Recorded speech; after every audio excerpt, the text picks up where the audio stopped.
So I have divided the entire course into 13 different sections, and together, of course, they will cover all the components of the AS micro part of your A-level exam syllabus. But as we go along through these different sections, we will also understand and build the basic simple story of microeconomics. And in fact, it is the story that the A-level examiner wants you to understand out of studying all of these different topics. Now, of course, we will stay exactly in line with the A-level exam requirements, and in fact, I will show you for each of these topics how exactly is the examiner going to test you on them.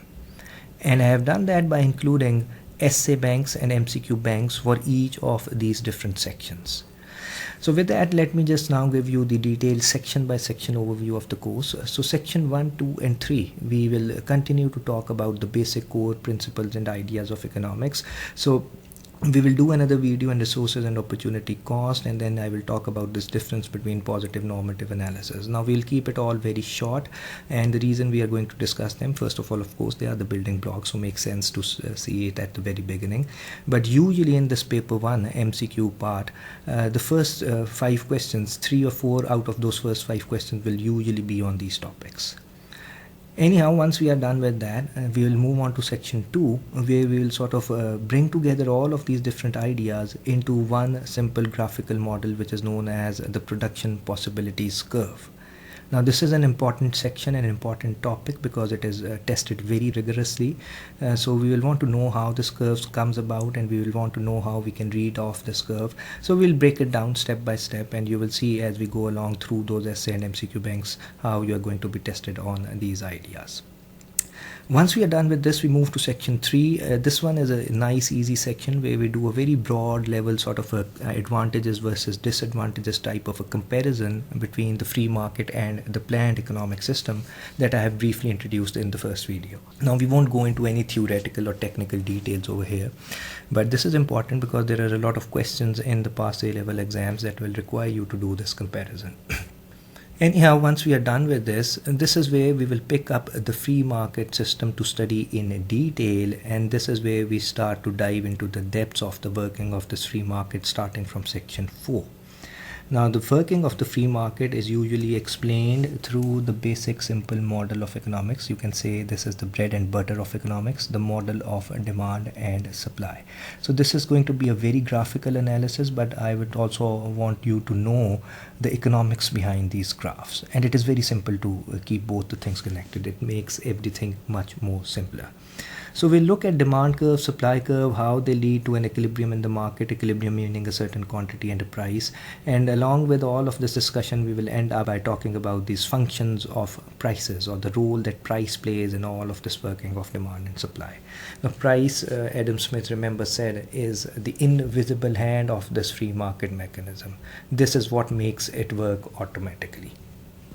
Anyhow, once we have this basic understanding of the working of the free market, we move on to section 5, 6, 7 and 8, where we talk about different types of elasticities.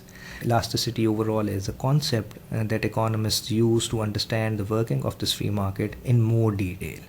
So we will still be therefore talking about the working of the free market, but this is an important topic. There are a lot of details. Again, everything is broken down nicely into topics and subtopics, and so we will build everything step by step.